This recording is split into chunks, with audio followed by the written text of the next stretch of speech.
Ladies and gentlemen, please rise for the Director of Academics and the graduands.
Graduands, ladies and gentlemen, please remain standing for the academic procession.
You may be seated.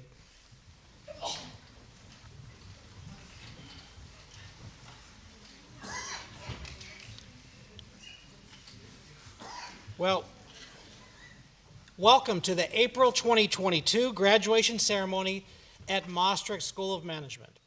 And if I may already interject my own emotions here, it's wonderful to see people in person here on campus. And thank you for surviving the last 2 years successfully with us. And thank you. And for those that are not able to make it, we send our heartfelt wishes that they could have been here in one form or another. It's my honor to be your master of ceremony today at this important event, which marks the transition of our guests from students to alumni soon. Now, it is a bit out of the ordinary for us to be having a graduation ceremony in April. But as you know, over the last couple of years, a lot of things have been out of the ordinary. So we've organized this additional graduation ceremony to accommodate those who had to postpone their graduation, either because they were not able to travel to Maastricht last year, or other COVID-related challenges made it harder for them to finish during the 1 year normally prescribed. So we're glad to have you all back, and thank you for joining us today. Now, my name is Oliver Olson, and I'm a faculty member in Marketing and Strategy here at MSM, and I'll be your Master of Ceremonies today. I've had the pleasure to spend time with most of the students, and I'm extremely proud to participate in this day, the honoring of their efforts at this event. Now, first, I need to get some housekeeping out of the way, and fortunately, the housekeeping is much shorter than it has been at our last 3 graduation ceremonies. But we still need to do it to keep safe for everybody here. First off, your phones. We invite you to keep them turned on, but the ringers turned off. Silence them that use them. We're in the age of social media. Text what's going on here. Send photos of what's going on here. Let your classmates, your family, your friends know. Just be sure to include hashtag MSM Graduation 22 so that we can all gather our memories together. Please know that a professional photographer is here today. So you don't have to worry about the photographs and jumping up and around and getting the best shot of your graduate or your friend or family. We will have those for you. But you're welcome to take candid shots of the event of you and your friends throughout the ceremony. The official photos will be shared with you after the event. The entire ceremony is also being recorded, and we do have a live stream. Hi, Mom and Dad. For everyone who can't be present here today. You can find a link on the MSM website, and you should also tweet that out to your friends and family now. Remember, hashtag MSM Graduation 22.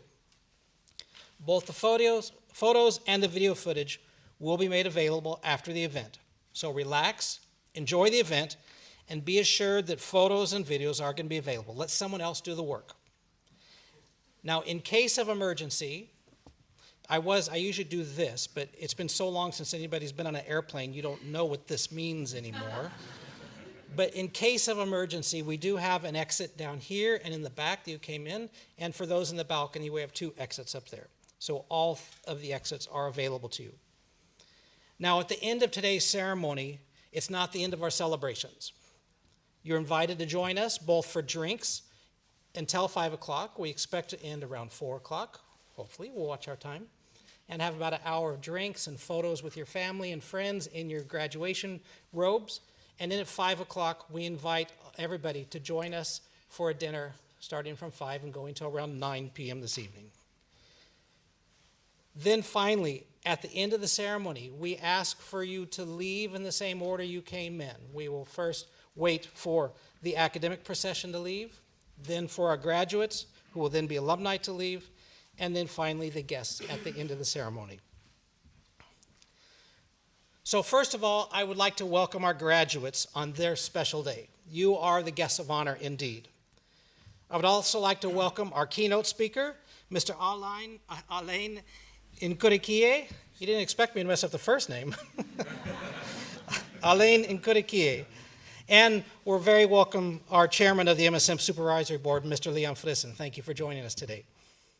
We also want to thank our management, our staff, our faculty, who are all finally back in one room together. And of course, the family and friends, those that have made it possible for you, soon to be graduates, to get through this difficult 1 year, 2 years, 3 years, however long it took you to get through this. Our first speaker today, I will welcome to the stage Mr. Meinhard Ganz. Mr. Ganz is a longtime member of the Management Board of MSM, initially in the capacity of Director of International Project Operations and Consultancies, and he's currently serving the capacity of Chief Executive of MSM. Mr. Ganz is an economist and chartered accountant by background. However, he's mainly been involved in MSM project operations. He has a track record of project work in around 50 countries in numerous assignments working with the higher education sector, government, and the business community. Throughout his long tenure at MSM, long meaning 27 years now, I believe? A little bit more. He's been involved in the development and startup of many of MSM's landmark programs, most of you who've benefited from them during your studies, including the MBA, the Global MBA Series, the Executive Education Programs, and MSM's International Project Operations. As of mid-2019, Mr. Ganz is on an interim basis working in capacity also as the Dean. Please welcome Meinhard Ganz to the stage.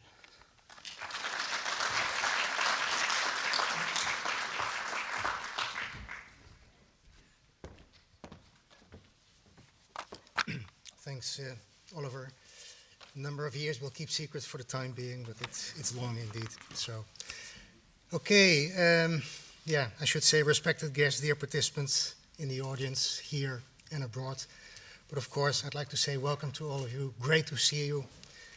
After 2 years, I think, the building and the classrooms being empty, mostly empty, really good to see people back in the meeting room here, and for a special occasion, of course.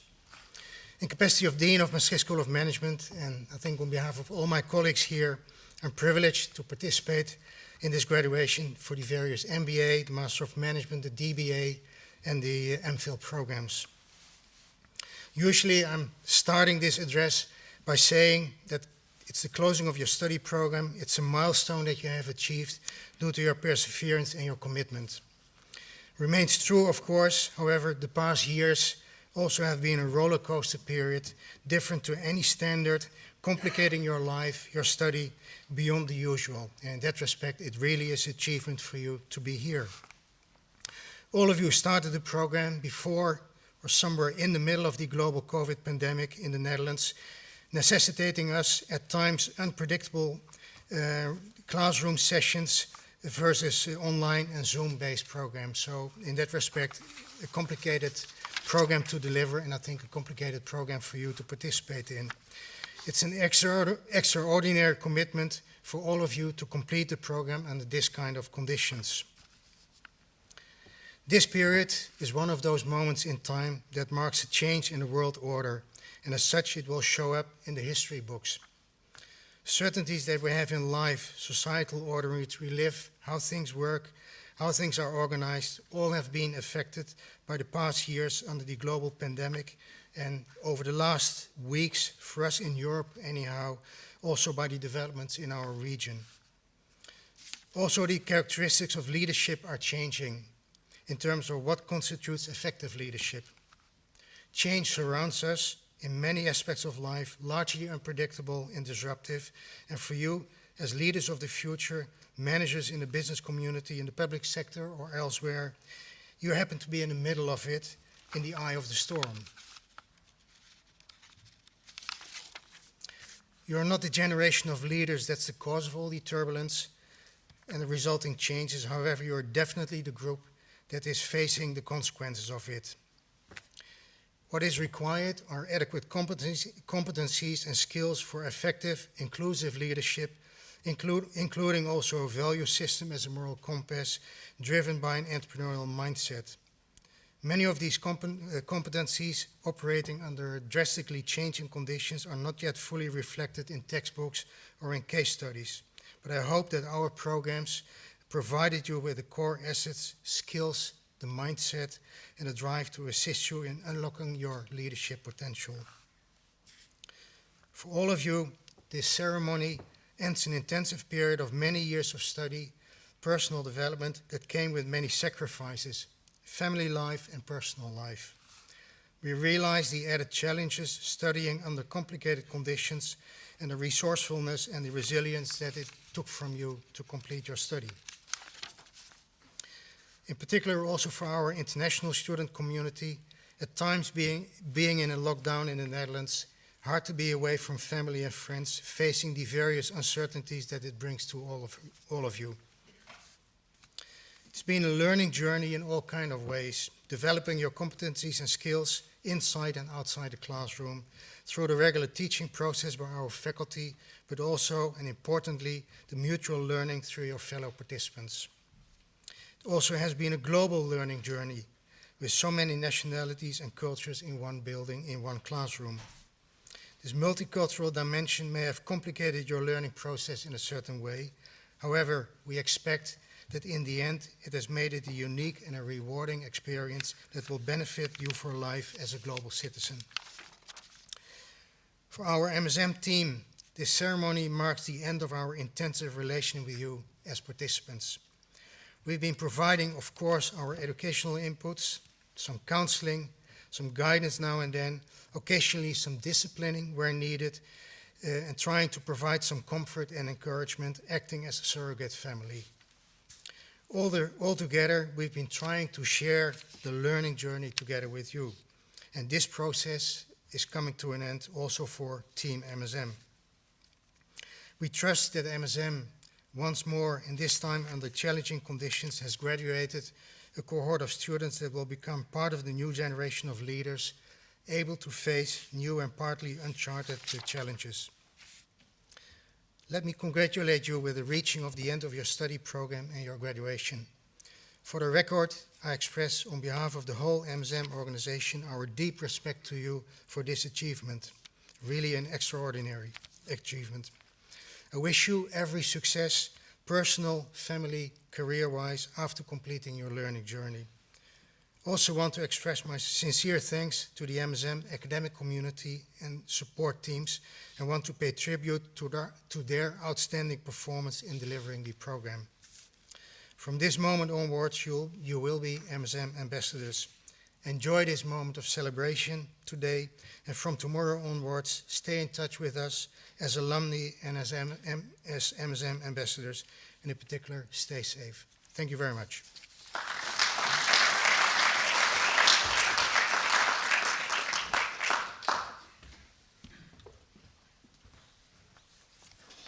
Thank you, Meinhardt. So our next speaker today is, as we've said, our special guest, Mr. Alain Nkurikiye. I like saying that, Nkurikiye, who's from Burundi. He's an entrepreneur with more than 15 years of work experience in promoting private sector development and investment in Africa. He's the founder of Wajenzi, an investment marketplace allowing startups in Africa to raise money from individuals and financial institutions, specifically in Europe. His startup has won several awards, such as the Hague Innovator Challenge in 2019, and in 2019, he was also mentioned in Forbes magazine as one of the startups to watch for.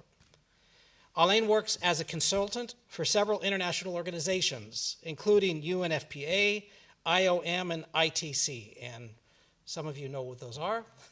Those are all impressive.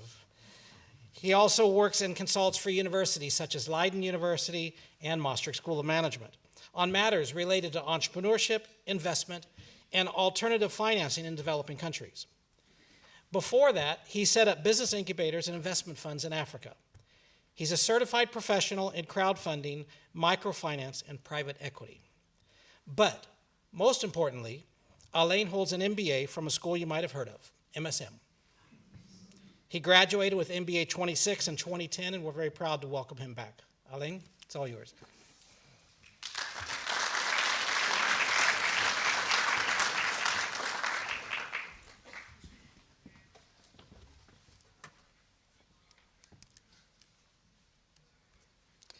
So, good afternoon, everybody. I would like to congratulate the new graduates. So this really brings me some memories back when I was there, you know, like I came here following my dreams, and then I am happy here to be, you know, telling you about my journey and, you know, why I do what I do, and then why I'm proud of also the knowledge that I get from MSM. So I am the founder of a company called Wajenzi. Wajenzi is a Swahili name that means community builders. And then we are on a mission of bringing African business to life. So what we want to be, we want, as you know, maybe some of you know about Africa and then what is about investing in Africa. So it's really hard if you are a financial institution in Europe and then you want to invest in Africa. It's really complicated. We have many issues around what we call KYC. So we want to be then the first investment platform that will allow individuals and financial institutions to invest in Africa. And I want to tell you what we are trying to change. As you all know, we have a big challenge when it comes to Africa. So we have around 420 million youth that are unemployed. So the unemployment rate in my country, only in the youth, is around 70%.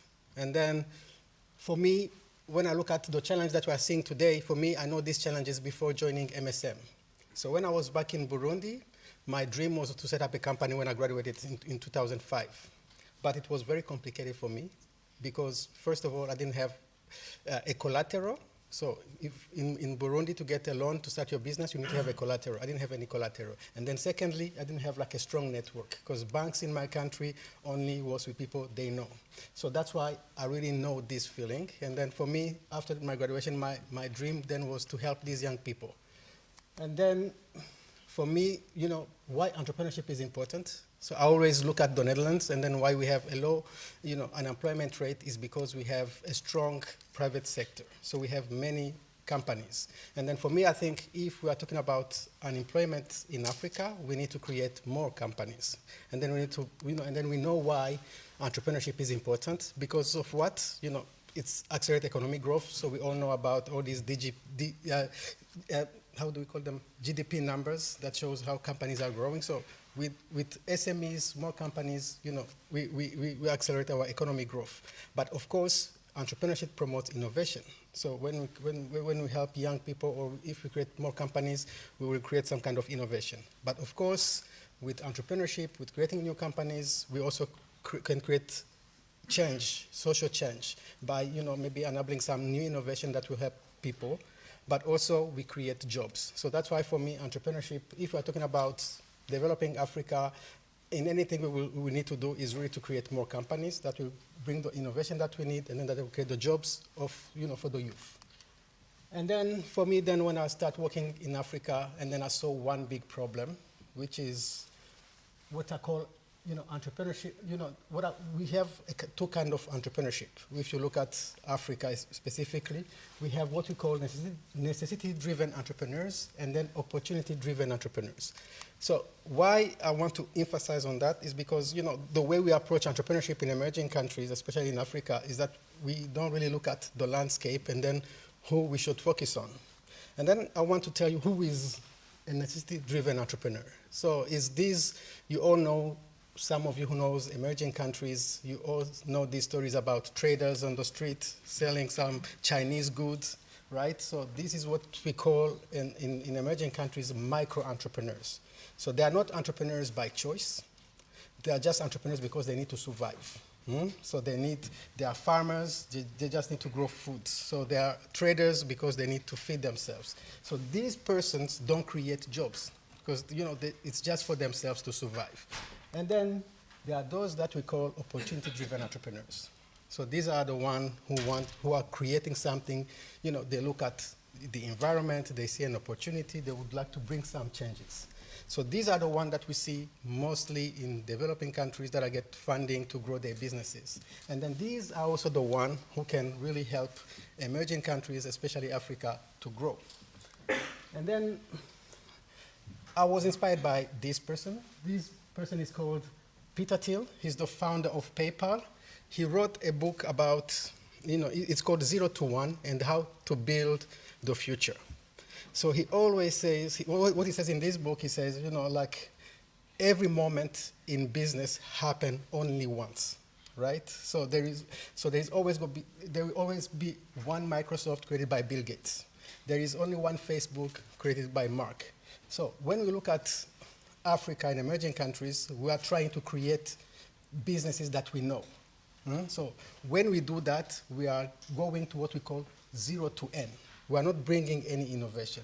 We are doing copy and paste. So we see a solar company successful in the Netherlands. We want to bring that story in Africa as an example. So here we are not bringing any innovation. We are moving to 0 to N.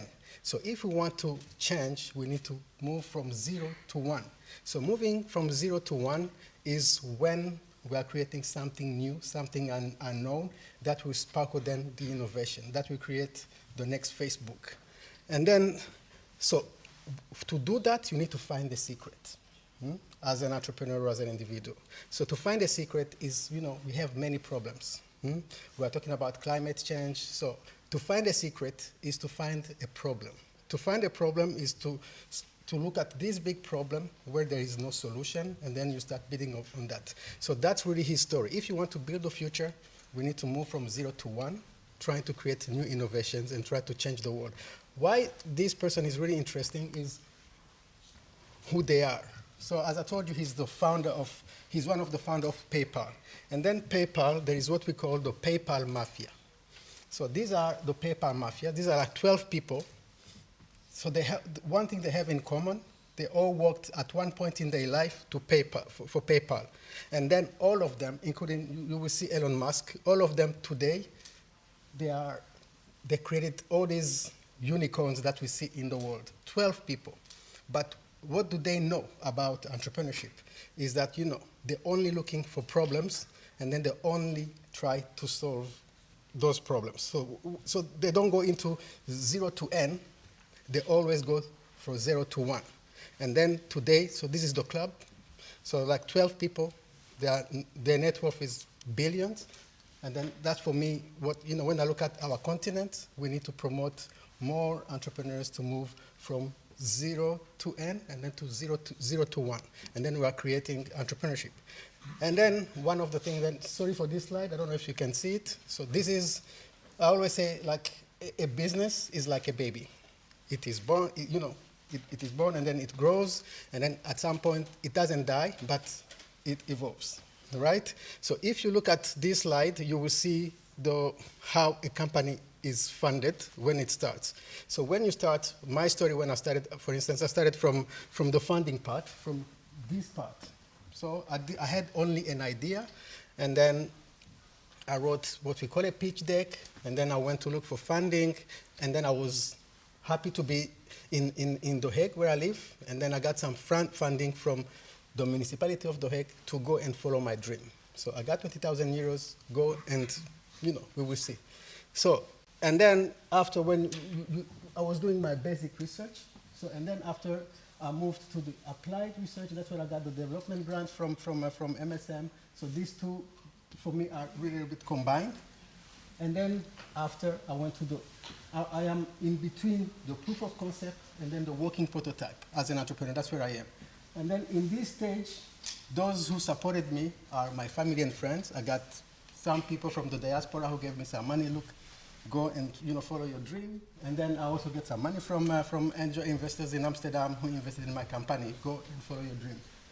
And then now I am in the working prototype, trying to improve my product. So why I'm telling about this story, I want you to see on top. So you see all the kind of funding that are needed for a company, from an idea to a growing company. And then you see in the middle there is what we call the valley of death. So I will tell you a little bit more about the valley of death. So when we look at Africa, as it is today, I mean, maybe some Asian countries, there might be also Latin American countries, they might be similar to this. So this doesn't exist in Africa, right? So if you have a business idea in Africa, so there are no funding grants, there are no development grants, there are no friends and family because most of the time they are poor, they don't have money to give you. And then, of course, angel investors. So all this doesn't exist. What exists is microfinance and banks. And then, as we all know, banks don't support startups or SMEs. And then that's the problem in Africa. So that's why if you have an idea, you will never reach the IPO part.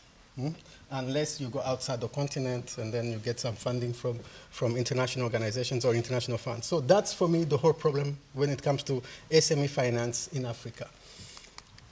And then I was talking about the valley of death.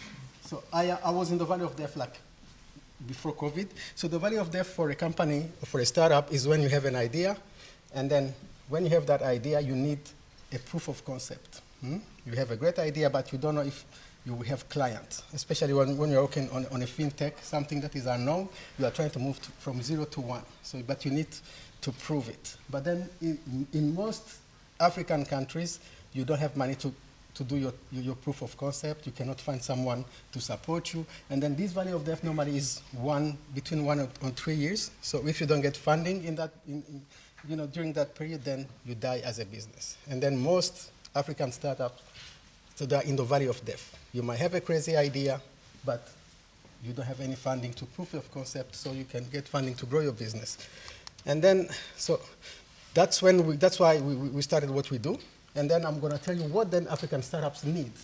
So African startups need what we call seed capital. So for me, I received seed capital to go and build my prototype, and then go and do a proof of concept. And then that's where innovation starts. So that's when you're trying to move from 0 to 1, because you need a seed capital to really, we call it testing your idea on the market. And then we don't have, most of African entrepreneurs don't have this facility for research and development to do the proof of concept.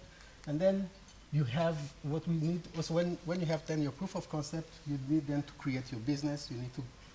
You need another what we call startup capital, so which is a kind of equity finance. And then mostly here in the Netherlands, it comes from a venture capital fund or private equity fund. And then that part as well doesn't exist in Africa. And then that's why we don't have many companies growing from the continent.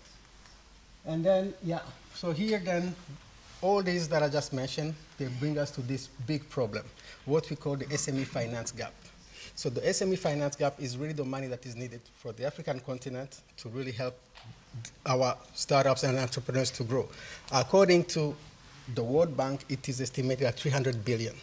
So that is the gap. And then the research have shown that around 80% of SMEs in Africa don't have access to finance. Either you are a big company or a startup, 80% of them don't have access to finance because, as I said, banks only invest in companies that are already successful. So if you are starting something new, don't go to Africa. Money is hard to get. And then, as I said, for us, we are building a platform that connects then startups in Africa looking for funding, and then financial institutions in Europe. As we all know, in Europe, there are now low interest rates. So if you put your money on your savings, you have almost 0% interest.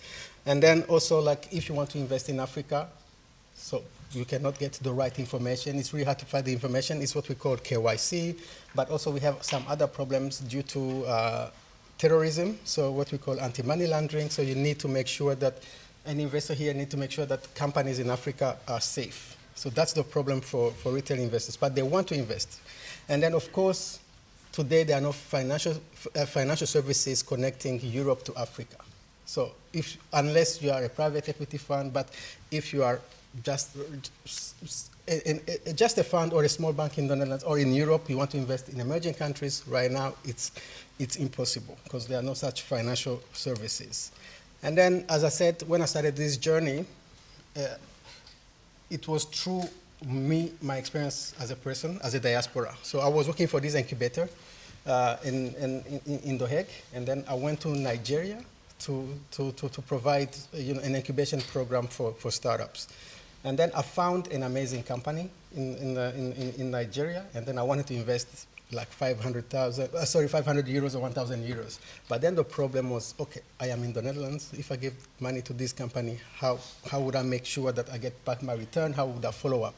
So that's then when I saw like a missed opportunity. And then I've noticed also, like when I talk to other diaspora migrants like me here, they would like also to invest, but of course, lack of information, and then also lack of financial services for them. So that's when I started thinking about, tapping also into diaspora to help them to invest in their country of origin. And then I did a little bit of research on the diaspora, and then we send around 48 billion as African diaspora in our countries, right? But imagine that only 15% of that money is invested in what we call productive investment. The rest is consumed. And then some research have shown that also this money that we give for free, they are turning people into poverty, because people now are sitting at home waiting for 100 euros, so they won't be working. So then we are turning these people again into some poor people. They are not poor financially, but in their minds, they are becoming more poor. And then, so for us, I want to change also that mindset from a diaspora point of view. Instead of giving money for free, let's invest in those guys who want to go from 0 to 1.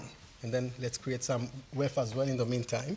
And then, of course, there are no financial services for us. The only financial service that we have is Western Union, sending money, but never investing or doing something different. So that's the only service that we have for the last, I think, 100 years, because it's easy to do.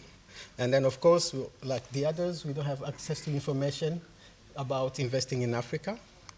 And then, so this is a research done by the World Bank that showed that, if every African migrant, for instance, would spend $1,000 in his country of origin, Africa will raise $3 billion a year to invest in its economic development. So for us, that's the opportunity that we see. If we can create a platform where all the diaspora, 54 countries, could come and invest in their country of origin, we can then bring the money that the continent needs to grow. And then, of course, many African countries are looking into tapping into diaspora. So one of them is Ghana. So this is from the news in 2020 before COVID. Ghana was looking for $3 billion from the diaspora to mobilize them. But of course, diaspora don't work with the government because they want to do things themselves. So that's the problem. So that's where we see then our opportunity as a business, because we can be then that platform where government can use to invest in the local economies. And then, so this is for us some numbers that really I mean, how can I say, that's the opportunity that we see on the market, right? So the total, what we call asset under management, the AUM, this is the money that financial institutions are holding in their accounts to invest in anything. It's around 45 billion, all right? So this is the money that is available in financial institutions, pension funds, everything. And then they all want to invest in emerging countries, but then lack information. So that's where we see our opportunity.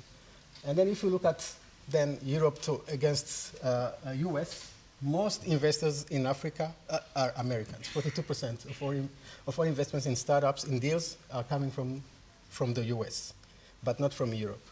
And then when you look at then what we call the stock market, because for us, what we want to be really this marketplace that can connect financial institutions and startups, we want to be the stock market of Africa. And then today, Africa represents only 1% of the global stock market. So this is where we see our opportunity. If we can be that platform that can connect the West to Africa, so that's where we want to play.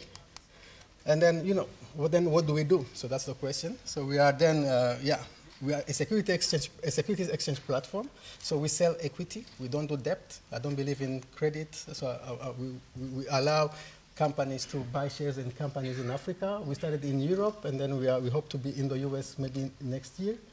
And then how it works for us, we work with startups that are raising $100,000 or euros on our platform. So we select these companies through our local incubators, not our local incubators, with local incubators. So what you see in most African countries, Ghana, where we are, Ghana and Uganda, you have many incubators. So like you can find 20 incubators. I think it might be the same in Asia. But all these incubators, they're only providing knowledge. None of them is providing funding. So for me, what I've noticed is just they're selling a dream, because you help people to try to become something, but then after 6 months, the program is over, then you go back home, you have a business plan, but there is no money. So that's for us where we want to play. We want to give hope to those entrepreneurs who go into this incubation program, and then we help them to come to our platform, and then they are able to raise money on the platform. And then we work with institutional investors. So this can be, now we are working with mostly NGOs, but also UN organizations that want to invest in those companies. And then they come to our platform, they select their own portfolio, and then we can then facilitate the transaction. And then we have just simple criteria. Because as we want to move from 0 to 1, so for us, you need to have a team, and then you look at mixed team, women and youth. Growth potential is the secret. So is it a big market? Is it, is the idea, willing to grow? And then you need to have a prototype. So you need to show us that you have built something small, and then just you need money to improve your product, and then go to do your proof of concept.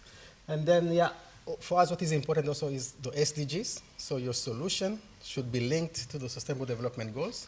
So that's for us. So these are our 4 criteria. And then, of course, these are some of the SDGs we are working on. No poverty. So if we invest in a company, we create jobs, we generate an income. So then we are fighting poverty. And then, of course, we are promoting decent work. So for us, so the idea is that the company will receive enough funding to pay good salaries to the founders, to the employees, and then we create, we promote decent work and economic growth, but also we are trying to promote innovation. So what we do, we don't invest in things that we know. We are trying to find companies that are doing crazy stuff, so we can support them. And then, of course, we are working on partnerships. We want to connect all these entrepreneurs to all this global community of angel investors, UN organizations, financial institutions, to really try to build companies in Africa. And then something that we do, we create business angels network. So these are our our individual investors in Africa. So what we did, we have around 1,200 people. These are angel investors. These are individuals who commit to our startups. So they like ideas. So we put them together, and then we provide them some kind of financial literacy training, and then they start investing in the companies that we select. So we want to grow this network. Now we have 1,200 people. So what they do most of the time, they provide funding, but also they provide mentorship, and then they also open networks. Because some of them are here in Europe or in the US. So if they fall in love with the company, when they know someone else in Europe or somewhere else that can help the company, and then we create these bridges. And then, yeah, these are our current partners. So we are working on several projects. So one of the biggest one is this one we have with the International Trade Center, when we are supporting 40 small businesses in ECOWAS, so that is in West Africa, to raise money through our platform. We are also working with SNV, which is a Dutch NGO in Ghana, where we are promoting green economy. So green economy, so these are companies working on fighting climate change, which is the same thing with Energy for Impact, where we are also looking at crazy guys who's developing new solutions to promote access to energy in Africa. And then we are working with the DFCU Bank, which is a Ugandan bank, and then for them, also, they want to go into entrepreneurship innovation, but also mostly they want to connect high net worth individuals from Europe to invest in the local ecosystem. So these are some of the projects we are working on as a platform. But also, of course, I am also working with MSM, and then with MSM, really my dream is to really build the African ecosystem when it comes to entrepreneurship, because today you have incubators, you have banks, you have private sector development, but they are all not connected. Everyone is doing his own thing. And then, so one of the projects I'm working on with MSM is a program called WIN, so Women Invest. So this was me in Burundi, I think it was in February. So WIN is an amazing group of 58 women. So they start a saving group for fun, for them to put some money aside. And then after 5 years, the savings went up, so now they have around 200,000 euros. And then now they are like, okay, what do we do with the money? Is the money, now the money is not a problem, so what do we do with the money? So then that's what we are trying to do with MSM, to help them to come up with a plan. So the idea is that they set up a kind of microfinance fund or an investment fund, so they can start investing in the local economy. So that's one of the projects I'm doing with MSM. So that is in a nutshell me. Thank you for listening, and yeah, congratulations for the graduates.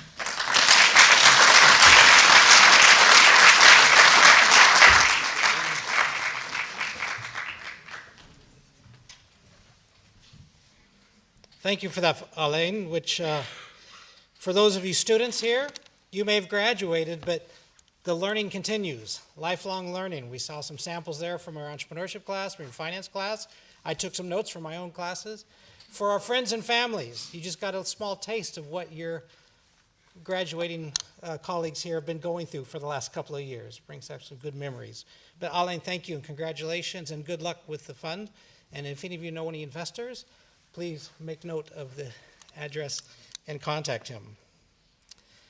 Now, as always, it's my pleasure, I say always, for the last few years, it's my pleasure to welcome back our kindred spirits in music, as I say. The appropriately named, and not at all coincidentally, I'm sure, MSM Quartet.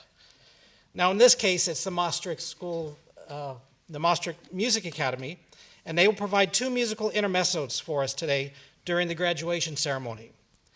Now, like our own MSM, they're extremely diverse, with 3, 4, or 5 nationalities represented, depending on how we count their passports.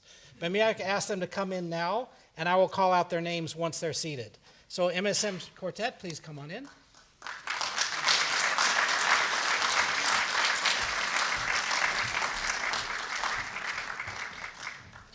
So the MSM Quartet consists of the following musicians on the following instruments.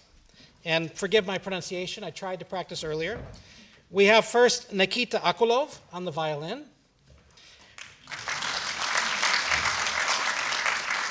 We have Dmitry Ostashka on the violin. There's Ekaterina Degteriova on the viola. And Ariadna Chmelik-Luis on the cello. During their first musical intermezzo, they'll be playing musical intermezzo 1. They'll be playing Libertango and The Last of the Mohicans. And I'll go ahead and tell you later in the ceremony, they will be coming back to play Señorita, and a tune that I'm sure you will recognize, but I won't spoil the surprise for you. So now with Libertango and The Last of the Mohicans, the MSM Quartet.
Wow.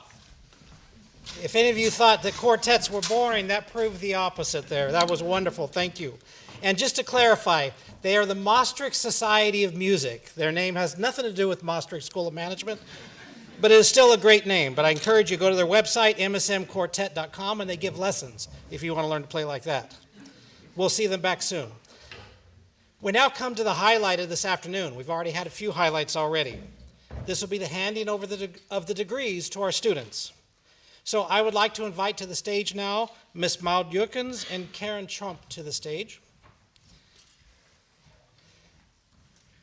So, candidates for the degree of Master of Arts in Management, Master of Business Administration, and Master of Philosophy, please rise.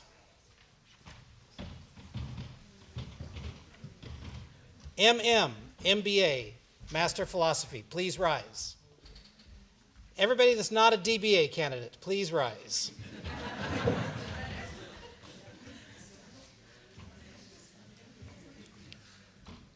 So, having completed the studies and satisfied the requirements specified by the Management Board of the Maastricht School of Management, each of you is now admitted to the degree Master, conferring upon you all the rights, privileges, and responsibilities of that degree.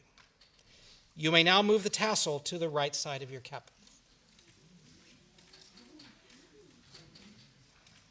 It's okay, round of applause for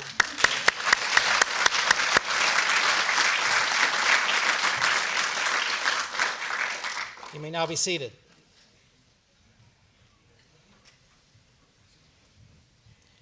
Our remaining graduates, those candidates for the degree of Doctor of Business Administration, please rise. The Maastricht School of Management, upon recommendation of the faculty, admits each of you to the degree of Doctor of Business Administration, conferring upon you all the rights, privileges, and responsibilities of that degree. Congratulations. You may be seated. You may be seated. Ms. Trump, the stage is yours. Ms. Jurkens. Thank you, Oliver. Well, here we are again, students, graduates now. Welcome to our students, welcome to our guests, and welcome to those watching the live stream. You are sitting here, well, the students then, are sitting here because you did an amazing job.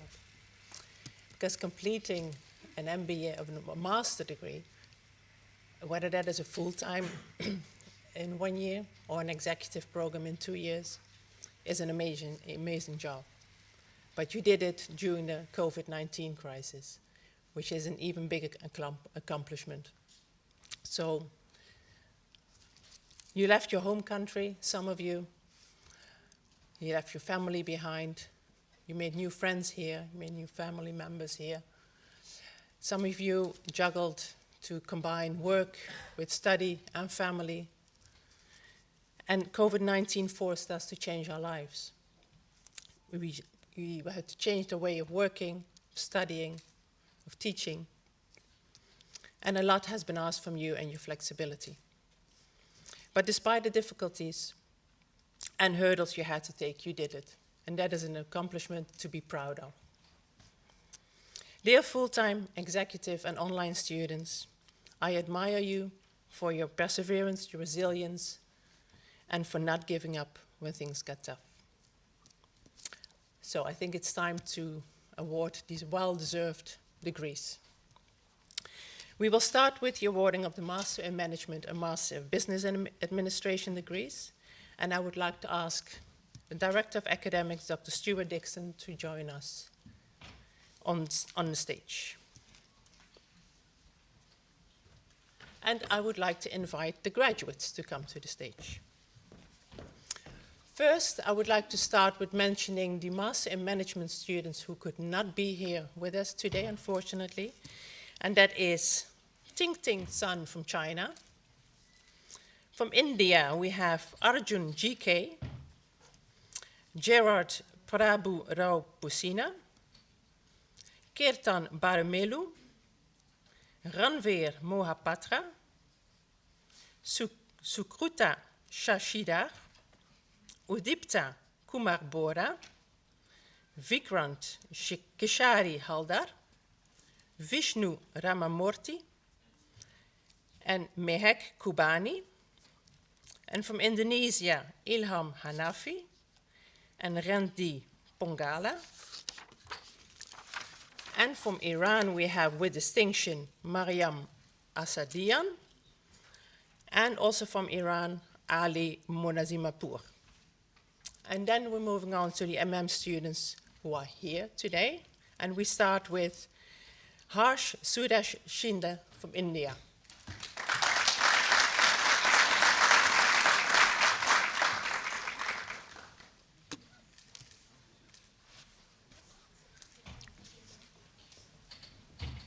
Dana Cabrera from Nicaragua.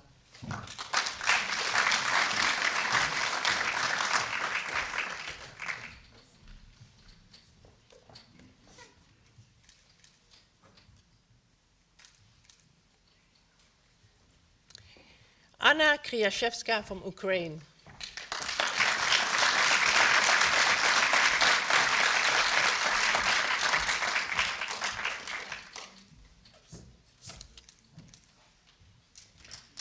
And as a conclusion of the awarding of the MM degrees, we also have a graduate from our partnership with Nichols College in the United States. Unfortunately, he could not be here today, but sure is watching the live stream, and that is Aaron Phelan.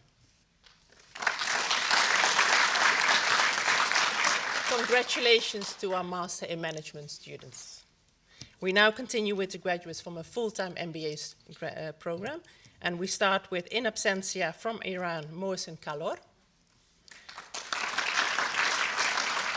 And then we have here Naima Ferdows from Bangladesh.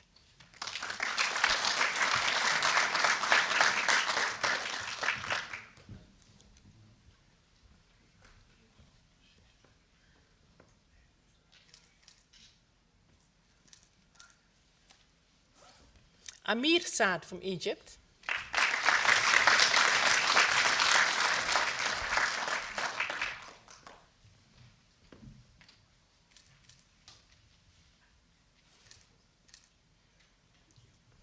Yasin Rahman from India.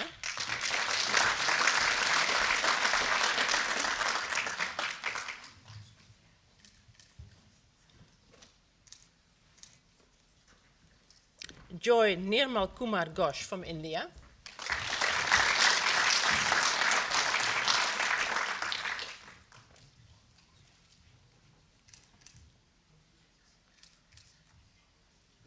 Chinmay Raupmare from India.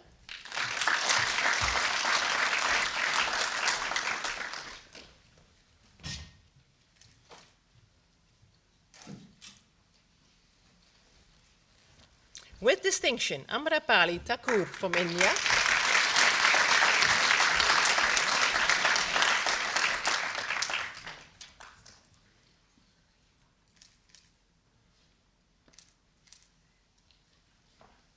In absentia, Akash Tripathi from India.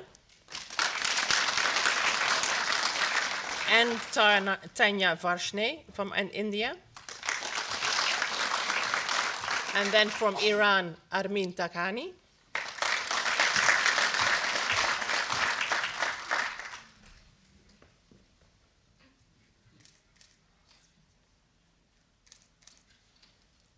In absentia, Alan Corona from Mexico. From the Philippines, Joyce Avellanosa.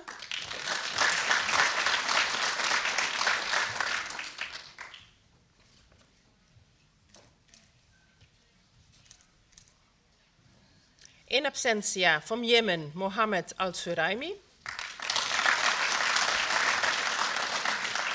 Also from Yemen, Ghada Albar.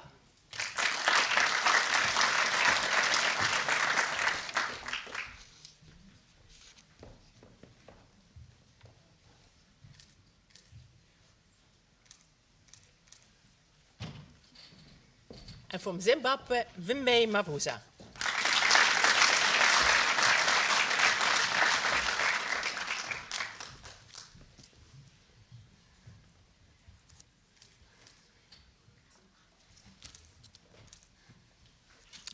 We now continue with the awarding of the degrees of the Executive MBA program. And we start with Vinod Kumar from India.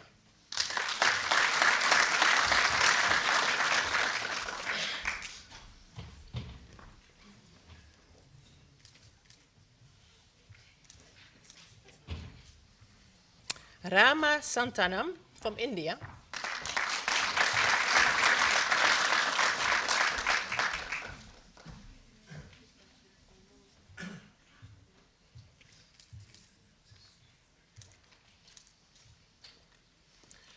Robert Tigges from the Netherlands.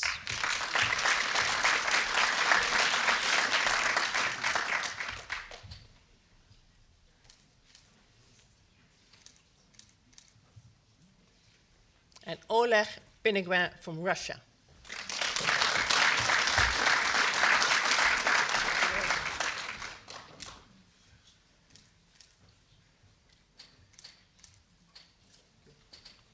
And from the Regional IT Institute in Egypt, one of our partners, Mohammed Sadek.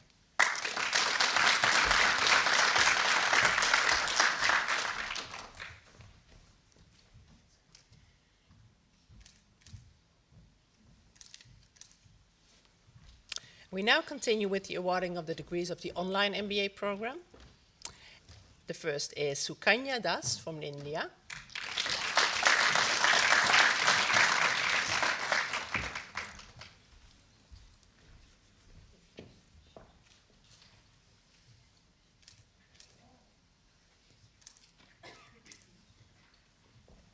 Ravid Kedem from Israel.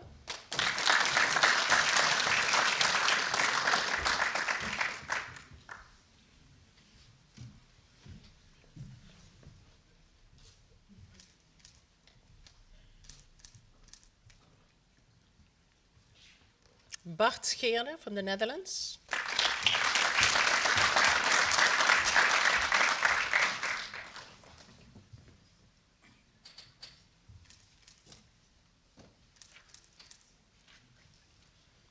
Marco Tello from the Netherlands.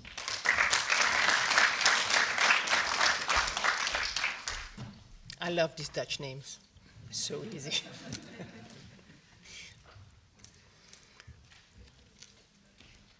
Willem Zwaagstra from the Netherlands.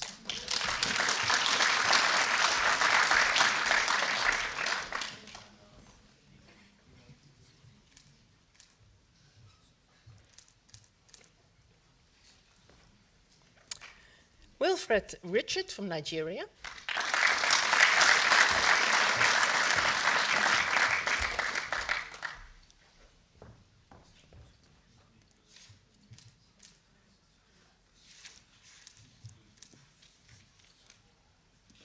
Deborah Ona from the Philippines.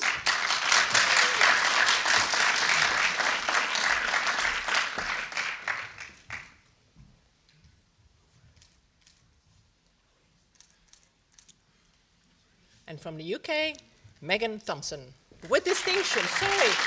She also graduated with distinction. So Deborah with distinction and Megan with distinction. Could not forget.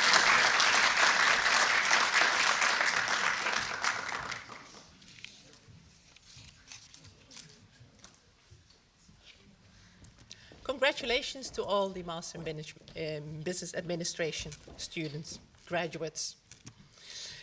We now continue with the awarding of the MPhil diplomas and the DBA degrees. I would like to thank Stuart. And I would like to invite Pascal Hardy, Director of Doctoral Studies, and Micaela Parillo, Officer of Doctoral Studies, onto the stage. Thank you.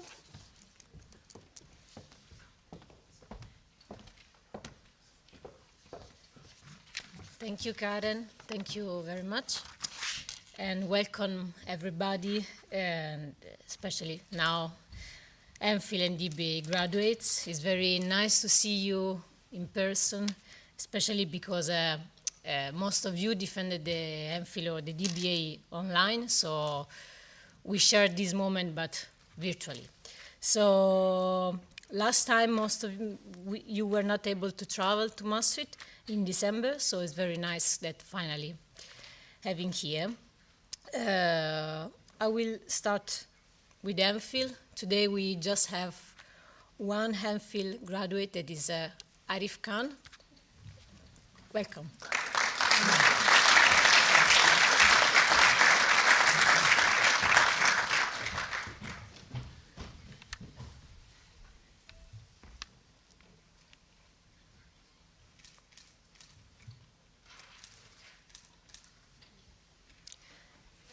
Then, welcome on the stage Mirna Murre.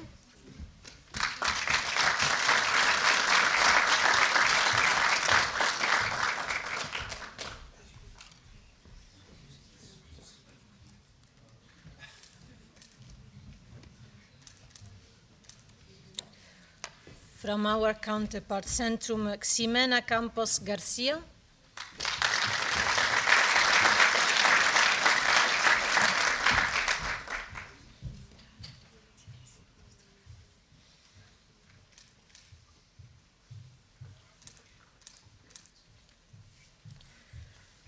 Ton Borchert.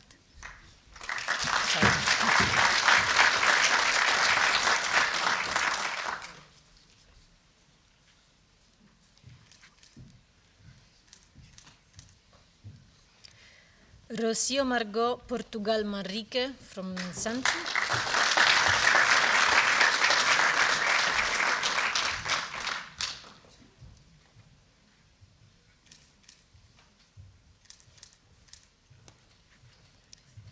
Fariz Ismailzadeh.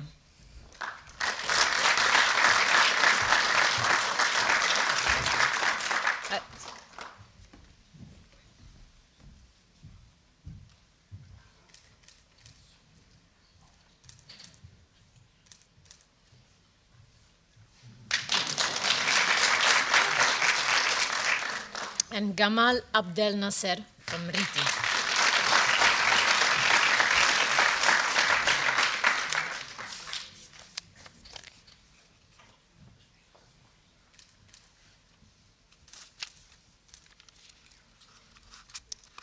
Thank you, everybody, and congratulations. I would like to welcome again on stage Oliver.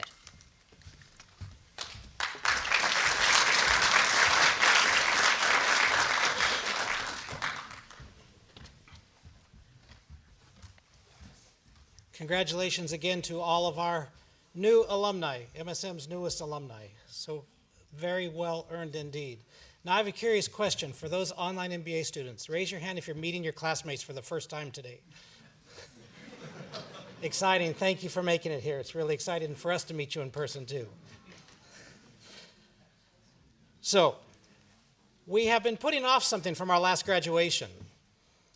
We always award our student of the year, the best student of the year. And when we had the graduation in September, we chose to hold off so that everybody from each cohort could have a chance to be considered for the prizes. So today, we will be awarding the Student of the Year to cover those that graduated in September as well as those that graduated today. So some of the winners are not here present, but we will give you some information about the winners today. Now, just to be clear, this is not just a certificate, although it is a very nice certificate. Nice certificate. But each of the winners today will also receive 1,000 euros in honor of their time. So also thank you to the management of MSM and the board. And if you are called today, drinks are on you this evening. So I would like to invite Mr. Meinhard Gans and Dr. Stuart Dixon onto the stage.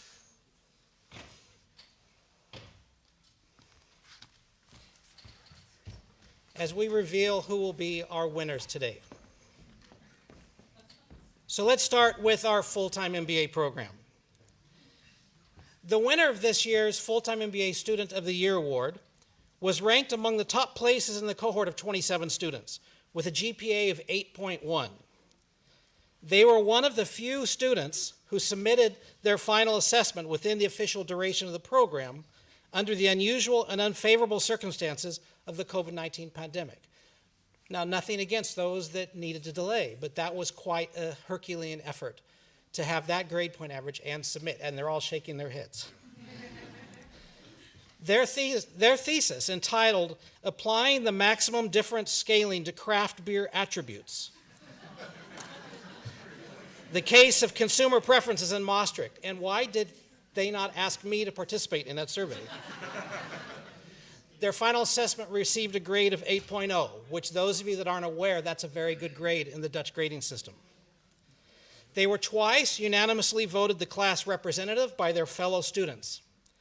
In their role, they also acted as the class mentor, comforter, and ambassador. His professional approach and his dedication in representing the MBA cohort were highly appreciated by all stakeholders. Now, although this recipient received their degree last September, he is joining the graduation ceremony today as a guest for his fellow students. So I'd like to invite to the stage Mr. Clinton van der Schijf.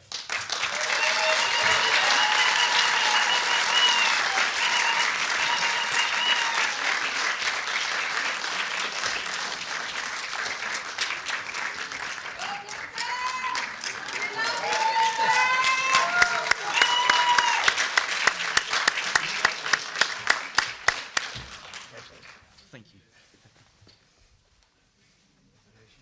Thank you very much. Can I stand here with you? And Clinton, open it for the picture. There. The money's not there.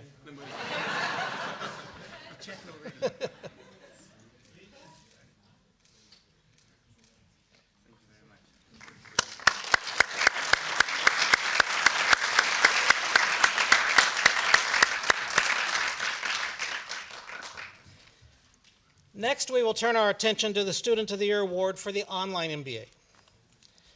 So this student's academic achievements are impressive.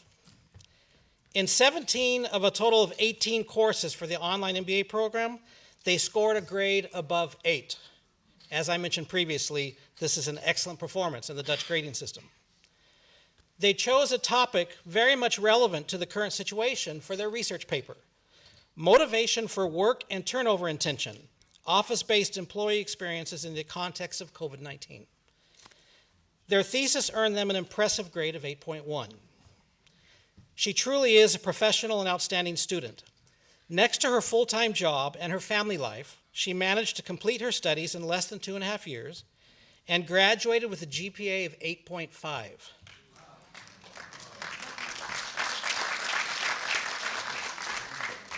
And she had a baby. So congratulations. Congratulations to Ms. Megan Thompson.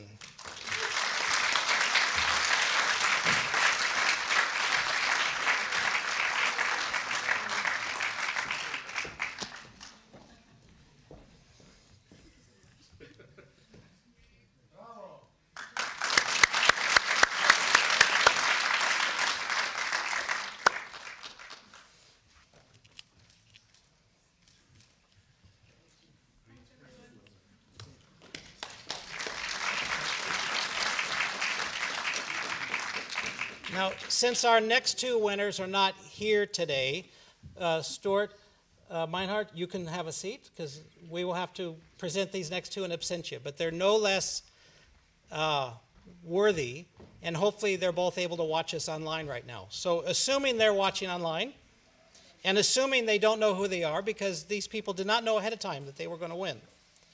So we will switch now to the winner of the Executive MBA Student of the Year. So any executive MBAs that are here right now, I'm sorry. Now, in this case, I remember meeting the student while they were still deciding if they wanted to start this difficult MBA journey. After our meeting in 2018, actually 4 years ago this week, they wrote this to me in an email. Quote, "Many thanks for your time at the open day last Saturday and instilling constructive fear in your potential students." Apparently, they took that to heart and did very well. A month later, they were accepted into the Executive MBA program and started their journey. Now, despite the unusual and unfavorable circumstances of the COVID-19 pandemic, resulted in many virtual classes, as you can all relate to, this student demonstrated an impressive academic performance. They graduated with a GPA of 8.3, and their final assessment also received a distinction score of 8.3. And I'd also like to add for my marketing class, they got a 9.0 on their assignment. So for this final assessment, they conducted a consultancy project for their own employer, which was titled Business Model Innovation in Digital Marketing Agencies, Mitigating the Effects of Digital Dilemma in Media Monks. For this final assignment, they collected an impressive and comprehensive data set using a detailed and critical research methodology. With their excellent academic writing and exemplary presentation, the paper presented a compelling analysis of solutions which would improve customer experience of their firm's services and subsequently increase their perceived value, which any of you that have taken any of my classes know how much I love perceived value. The recipient of this award is Ms. Olga Mikalenko. And any of you...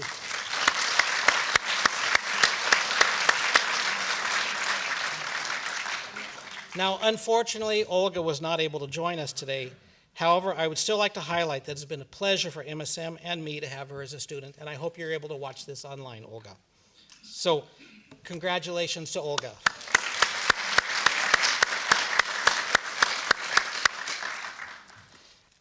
We'll keep this. The money's not here. So, our final Student of the Year award is for the Masters of Management program. And again, the student is not with us today, so any of our students here, I'm sorry. This student graduated with a distinction and a grade point average of 8.6, the highest in their cohort. Their thesis was entitled, Consumer Willingness to Adopt a More Plant-Based Diet, Insights from the Netherlands, which also received a distinction score of 8.3. This student completed an internship at Danone Nutritia Benelux. They were the class representative for half of the year, and they were always actively involved in all the student activities and was a clear leader in their cohort. In addition to the required academic work, they also participated twice in the SDG challenges. They were a hard worker and dedicated to making a success out of their Master's in Management program, despite all of the COVID-19 restrictions throughout the year. The winner of this year's Master of Arts in Management Student of the Year Award is Mariam Asadian.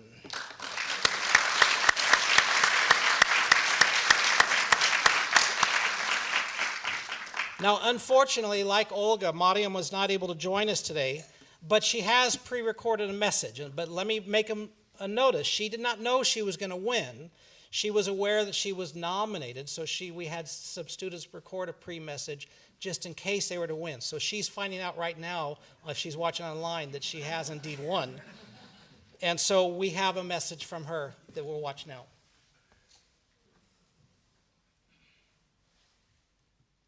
Hello everyone, congratulations to all of us on graduating. Thank you very much for the Student of the Year Award.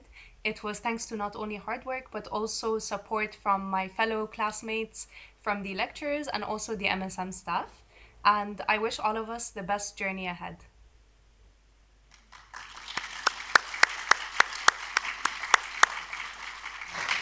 So a big round of congratulations to all of our Student of the Year winners, but also to all their classmates, because this is a team effort and they couldn't do it alone. So thank you to all of you for helping their accomplishments. And our two that are present, if you can raise your hand again so we can identify you during drinks time later. Okay. Now we will welcome back to the stage for the second intermezzo, the MSM Quartet. And as a reminder, they will be doing two pieces, Señorita, and one which you will recognize, I'm sure. So please, MSM Quartet, please join us back on the stage.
And I hope it was much fun for you to play as it was for us to listen to. Thank you very much. And hopefully we'll see you again at the next graduation. And happy, a great way to end the intermezzo. There's a lot going on in the world, but you should all be happy for today. For right now, you've achieved something special and important that will overshadow, at least for your friends and family and all of us, whatever may be going on outside these walls. Our hearts are still there, but today you are our focus, and you've done a great job. Now is one of my favorite parts, is when we get to hear from the students themselves. So I'm going to invite to the stage for the first student speech, the valedictoria from our full-time MBA student and with distinction graduate, Amrapali Thakur. Please.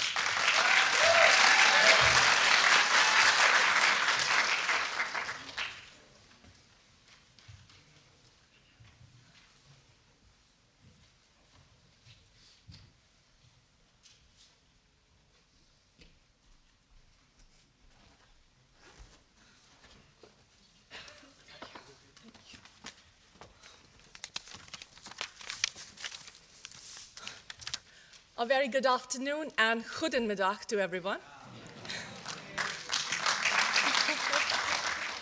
Still getting better at Dutch, but I'm trying. Members of faculty, MSM staff, proud parents, family members, and my dear graduates. It's a great pleasure and a privilege to be representing an absolutely incredible batch of MBA 37. Well, we can all agree to this one, that we are not free of biases. I have my share of biases for my lovely classmates, and I'm quite proud about that. Now, having said that, if you think that I'll be standing here to talk about how wonderful and how amazing they are, then I must say, spot on, because that's exactly what I'm going to do for the next couple of minutes. It's rather amazing how individuals from 20 different nationalities could come together to build a support system that we would cherish for the years to come, each one with their own dreams to chase and challenges to overcome. However, each one with a strong willpower to accomplish their ambitious goals, which even the uncertainties of COVID couldn't stop. The choices we've made got us this far and have paid us dividends. We are all aware of the famous, rather infamous analogy of a pressure cooker when we talk about one-year full-time MBA program. All I can say is, well, I can't agree more, and I'm sure most of you will vouch for it. It has been a year of constant struggles and hard work, which was overwhelming, and not to mention, COVID just made it worse. I think it's fair to say that by any conventional measure, we have been one of the most robust batches to have survived the year of ups and downs and evolved as one of the most resilient students of MSM.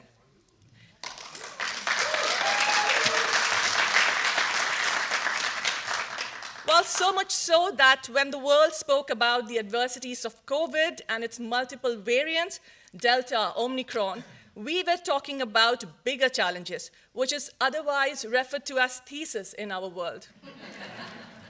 As luck would have it, we endured that too. Now the question is, how did we manage to get through this extraordinary stress? Being a realist and a big Harry Potter fan, as much as I would have loved to say that it was charms and spells and magic, well, the answer lies in one of the most cliched, yet one of the most powerful logic of having a strong support system, which for us has been a source of inspiration and comfort during the toughest times. Personally, I have never faced a situation where I wanted to be listened to and have felt stranded. While coping with emotional distress of being away from our family and friends back home, we found our family and friends in each other, here in Maastricht. Thank you to the MSM's admissions team for working so hard to building up this incredible team.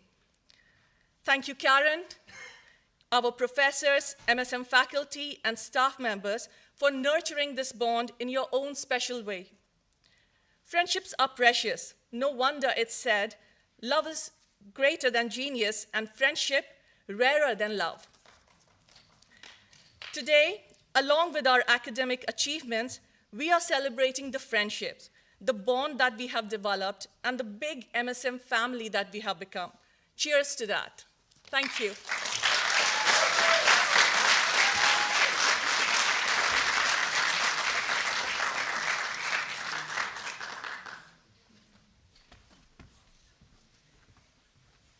Lovely. Thank you to our very robust MBA 37 class, which will always be remembered for this special year that you've gone through. Next, we will move on to our student speaker from the Executive MBA program. We welcome to the stage our recent graduate, Vinod Kumar.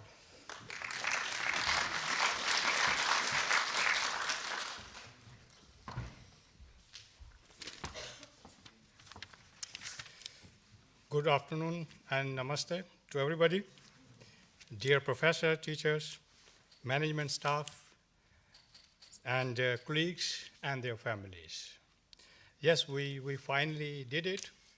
When we started this journey, because I was working along with my studies, I never thought that it would be so amazing and so easy to go through. And the day when I submitted my final thesis and I just look it back, it time spent like the fish slips from the hand. So it was, I would not say that it was easy, but it was amazing, and I think everybody agree with me from executive class. It was amazing. And I still remember each and every moment which we spent in that classroom. Of course, there was restrictions, there was obstructions due to COVID, but okay, I was one of the lucky person who attended all the modules in the class. So coming back to the MSM, I think the amazing part of MSM is the diversity in the class.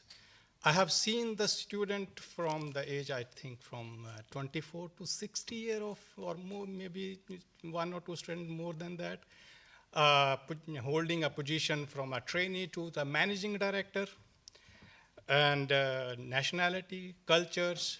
That was amazing. And when we was discussing the problems and I see the point of views from different experience, different cultures, which was eye-opening for me, and for everybody also. And I see in many times the class was challenging to the professor also, which was, I think, is a good part. And that gave us a very, very high level of learnings. For me, every time when I go back from the model, I was waiting for the next model to come, back to the school campus.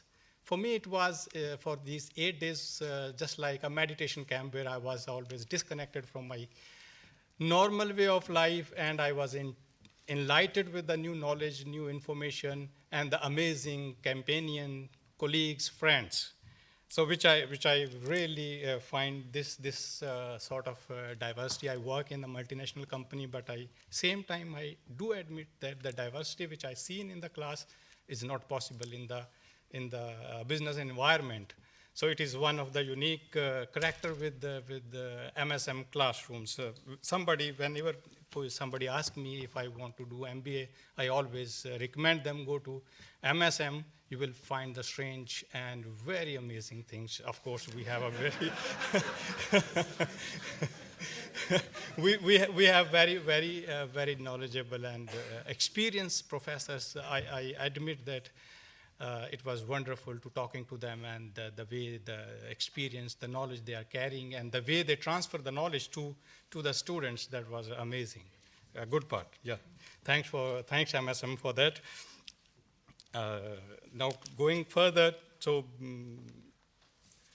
apart from thanking to each professor, teacher, thanks for their information, knowledge they imparted to us, their insight. They make us to think in the way we should think in the business environment, business world. About going further, I would like to say thank you to the families, because we was, for me and my colleagues, almost everybody was working, and it was not easy to manage the assignments in these 3 months and running behind and following your task in the duty, in the job. and we was cutting time on my family. Thanks to them to encourage us, motivate us to keep on going. Yeah, and I think my speech for thanks would not be completed unless I would say thanks to the Dolores, who was always there to support us in all the administrative activities. Thank you very much for support, and thank you very much for your passion to support us. Thank you very much for SMS, teachers, students, and the colleagues. Thank you. Thank you very much.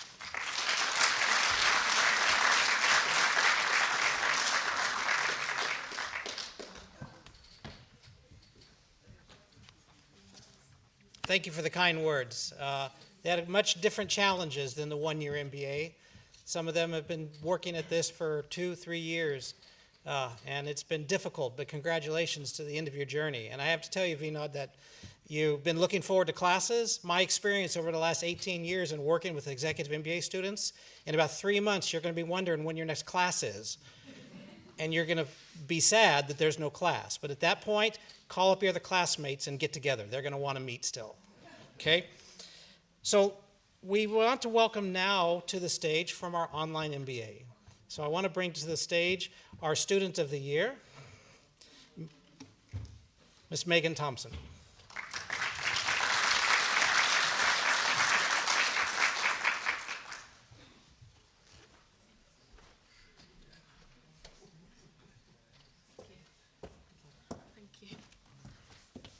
Hi everybody, thanks for having me to speak today.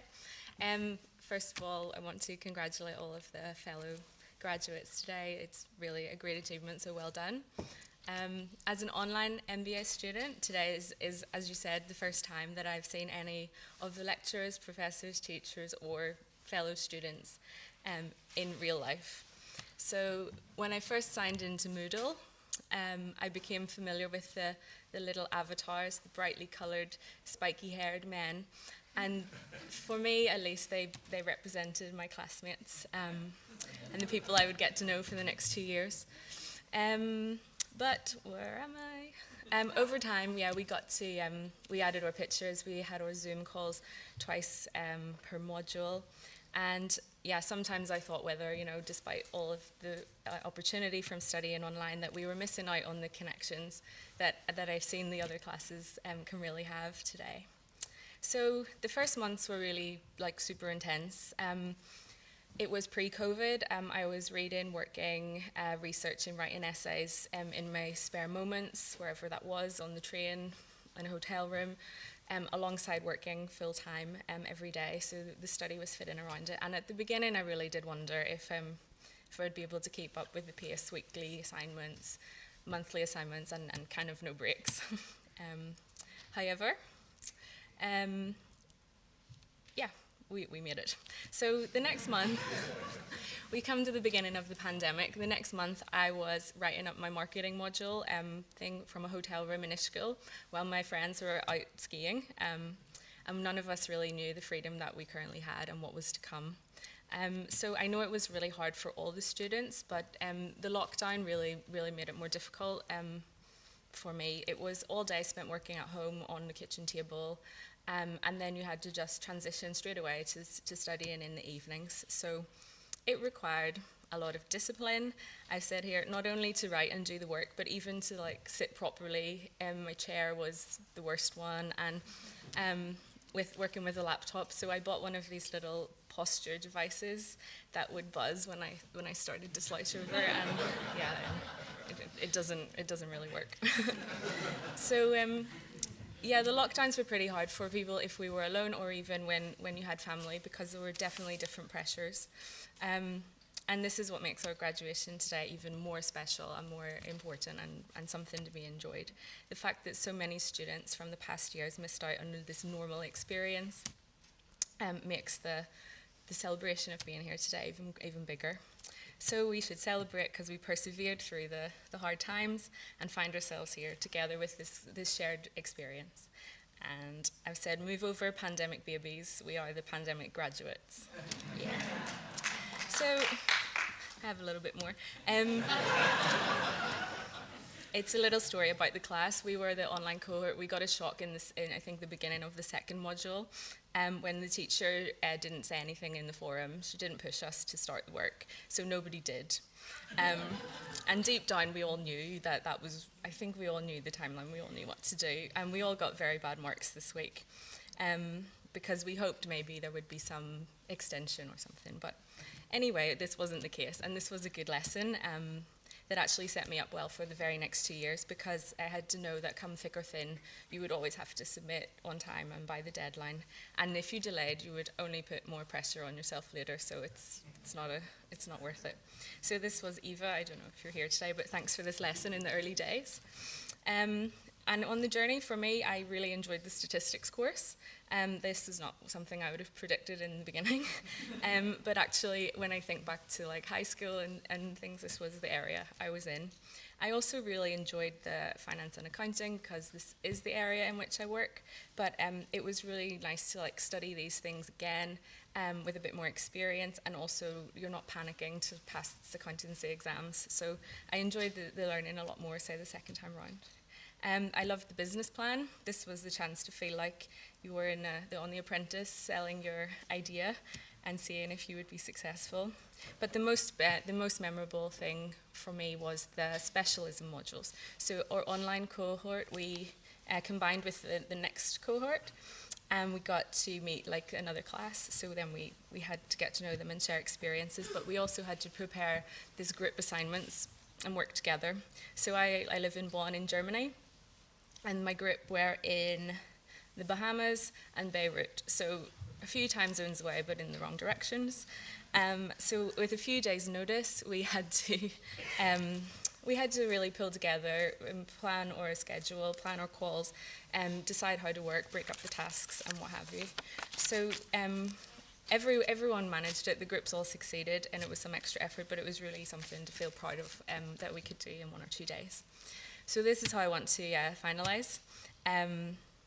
I want to say the only person you're competing with in life should be yourself. So the shared experiences and the learning from others is just as important and potentially more valuable than reading every single article or perfecting your essay. So help your colleagues, ask for advice, share advice, and learn from the people around you. The best results will come. So I want to thank MSN so much for providing this opportunity for this learning shared experience that we've all had. And yeah, to thank everyone from the online support staff to the library staff and all the teachers. I can honestly say every teacher has probably brought me some lesson beyond the syllabus in their own way. So yeah, again, congratulations everybody who's graduated today, and you really deserve your certificates, and I hope they can lead you to wherever you want to go in the future. Thank you.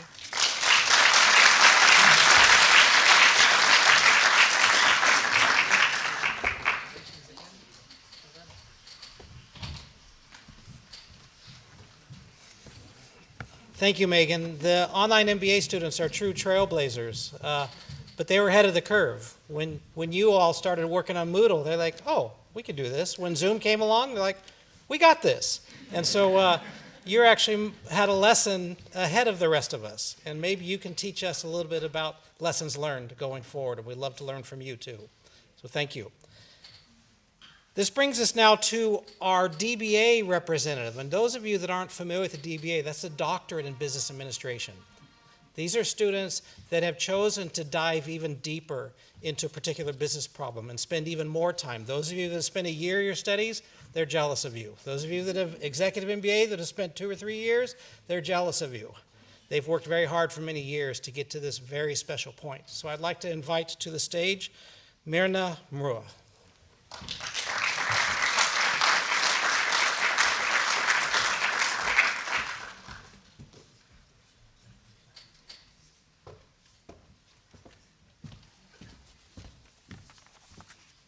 Wow, that's harder than the defense. Anyway, distinguished guests, deans, MSM staff, faculty members, fellow students, family, and friends, I wish you a good afternoon. I'm beyond honored to give this speech to you today as a DBA graduate of MSM. I'm still in the MBA mood. Allow me to start first my speech in Arabic to deliver a message to my beloved parents who couldn't attend today with me. This is due to the pandemic, definitely. ماما، لقد ألهمتني دائما لمتابعة أحلامي في مواجهة كل الصعاب، ولقد جعلت هذا ممكنا ماما. بابا، سأكون دائما ممتنة لتوجيهاتك ودعمك، وخصوصا لثقتك بي. تشجيعك وحبك الدائم دعماني طوال حياتي. آمل أن أكون قد جعلتك فخورا بي. I have always been interested in messy topics and take the challenge to make them not messy. Well, when it comes to the DBA, it was me. I was the messy topic. And the challenge was to carve myself into better me. DBA for you, it stands for Doctoral of Business Administration. Well, for me, it's a little bit different. It's a little bit different in the standing. So it goes for me as a discipline, as a battle, as an antagonism. I had to be disciplined to meet my lopsided schedule, as I had so much to do and so little time to do it. I have to battle the feeling of isolation almost every single time.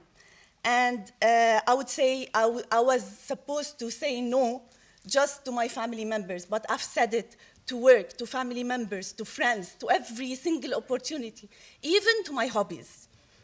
And for the antagonism, from many well-meaning friends and relatives asking me when I would be finished with my DBA and start a real job. Well, but happiness was my end goal, and it was valued. Peter Williams says, in life, we have either reasons or results. For me, life is always between these two R's. So it was a power to create reasons to make myself a distinctive result. It is simply the most challenging choice I have ever made. And it was a hard choice that uncovered a hidden power I possessed.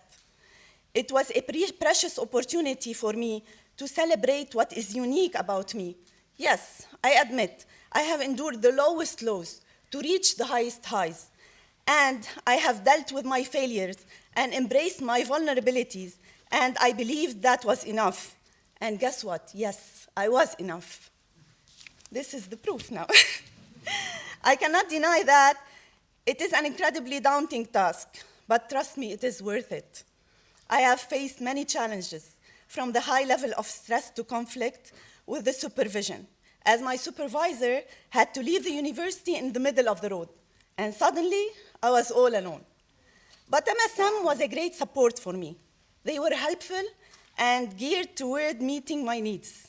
They were really always ready to helping hands. I cannot express my most profound appreciation to my advisors, Dr. Healing and Dr. Van Morik, for their guidance and support during the last 3 years. Trust me, without both of them, I wouldn't be here tonight. I will be forever grateful to Dr. André Diwal. He has endured this doctorate journey with me from the beginning to end, and I cannot express my heartfelt for his long-standing support, patience, and care.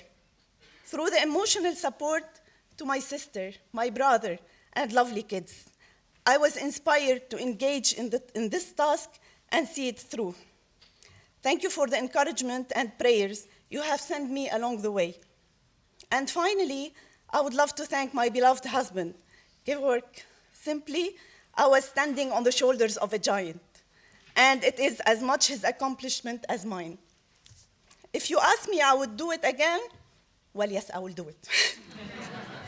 And to my fellow graduates, commit yourselves to creating reasons to accomplish any distinctive results you want, because trust me, you can, and it is worth it. Thank you for your time. I hope you have a wonderful graduation ceremony with your family and friends, and I wish you all the best for your futures. Thank you.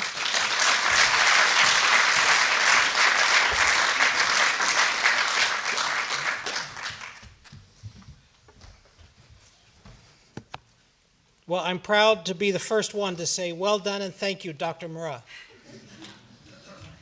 So we have almost come to the end of the ceremony, and actually exactly on time. I'm very proud of all of us. Our next speaker will be concluding today's ceremony. And I want to remind you that when we are done, the graduates will leave first, then the faculty procession, and then the rest of our guests. And also to remind you that you are all invited to have some drinks with us in the lobby until 5 o'clock, when we will have a buffet dinner that you're all invited to, at least all of you that are here presently. Now I'd like to invite to the stage Dr. Stuart Dixon to bring our ceremony to a close. Dr. Dixon is the Director of Academics and the Academic Coordinator for the MBA programs at MSM. He completed his PhD at the European University Institute in Florence, Italy, specializing in industrial economics. He's also the director of the Euro MBA, a blended learning MBA program. In addition to that, Dr. Dixon is senior lecturer at Maastricht University School of Business and Economics. Before working with MSM, he was the director of the bachelor's program at Maastricht University School of Business and Economics, as well as being the academic coordinator of the Maastricht MBA. He currently teaches courses in strategic management and industrial economics. His current areas of interest are in scenario planning and market dynamics. Stuart, please come to the stage and close us out.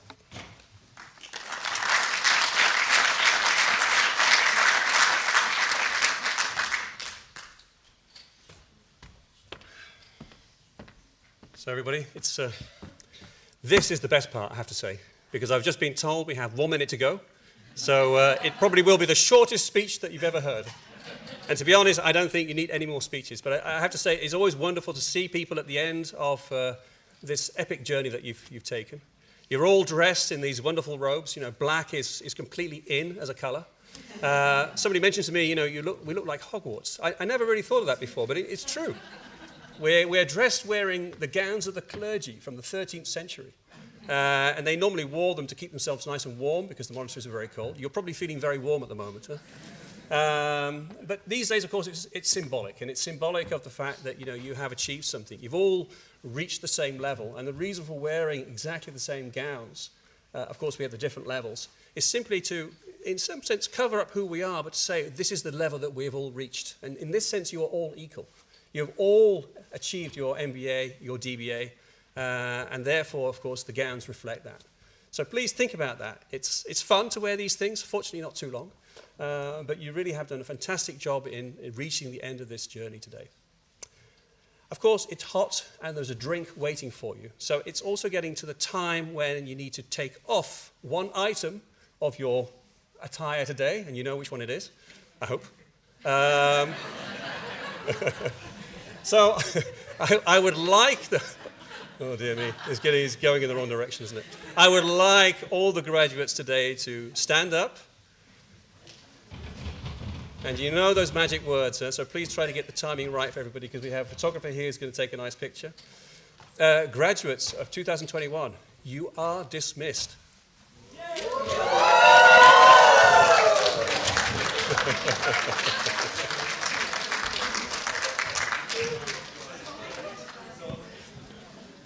Before we start our celebrations, we have a special request. If I could just ask 1 minute of your time. Sorry for the change of mood. We have drinks and stuff waiting for us. But one of our recent graduates has asked to say a couple words. She's Anna, who's from Ukraine, and she's asked if she can have a moment of our time before we depart. So please.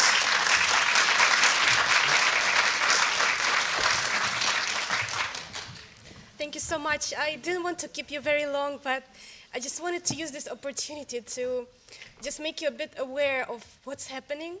And yeah, first of all, I want to, of course, congratulate everybody. I'm really happy that you guys got free with your hats, and I'm really proud of every one of you. And I just want to have a little say and shout out to my parents who are right now in Ukraine, watching us online. And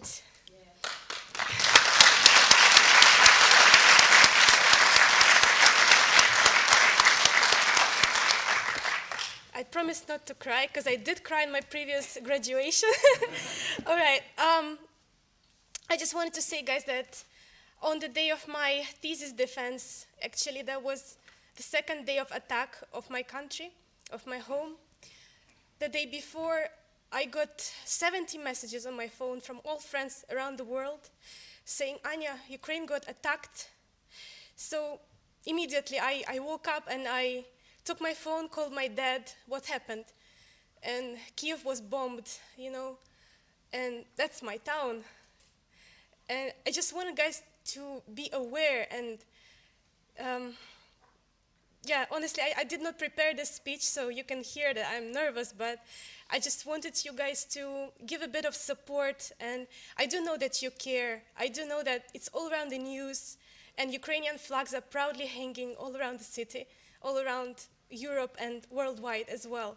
So I'm really actually feeling really guilty that I cannot do more, but at least I wanted to use this opportunity to say a couple of words that, you know, there are people from Ukraine among us, and please do give them a bit of support and keep them in your prayers. And if you would like to do more to support, perhaps financially or information-wise, just let me know. I can share some links with you that you can do donations or also help with translations, perhaps. So I would really appreciate that, guys, and thank you so much for your time.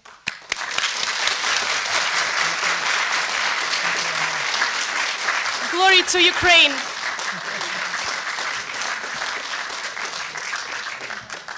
And to finalize, I'll say that right now, Anna, no matter what country we're from, whether it's USA as myself, Netherlands, Russia, we're all Ukrainians today, and our thoughts are with you. Now we have ourselves outside. You graduates, please.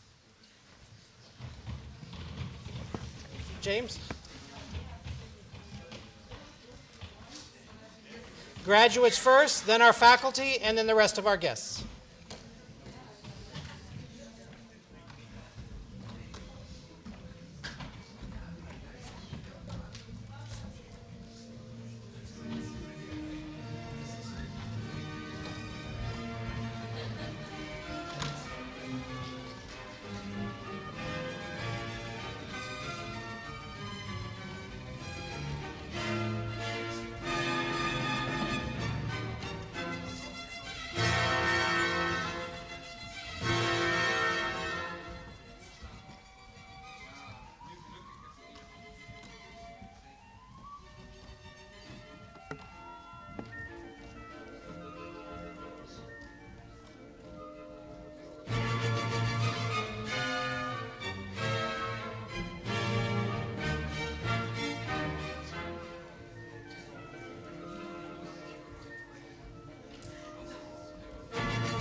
Okay, you're free to go. Drinks in the lobby, dinner at the reception hall at 5 o'clock.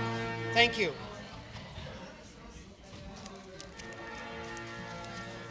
Thank you, Minard. That was